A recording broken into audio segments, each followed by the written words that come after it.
On a field hockey field, you can see that the field hockey field is 100 yards, and it's divided into sections. The 50-yard line is your center line, where your one half will be defensive, and then your other teams on the other side, their defensive side is set up. This is a shooting circle right here, so that when you're going offensively, you want to shoot inside the circles for the score to count.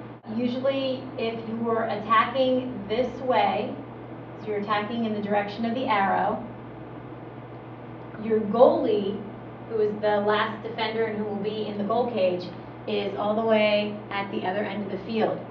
Your forwards are on the line, and you can have many different formations.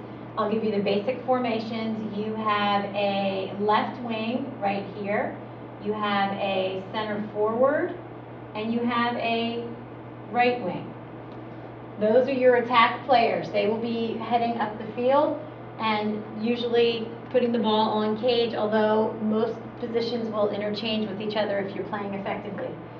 Your next line of players will be called your midfielders, and you again will have a left midfield, a center midfield, and a right midfield.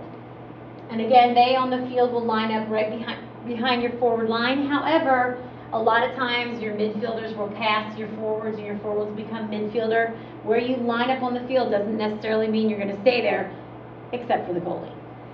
And your most defensive players are going to be your backs as you line up on the field. But again, they can interchange and become a forward. You'll have your left back, your center back, and your right back.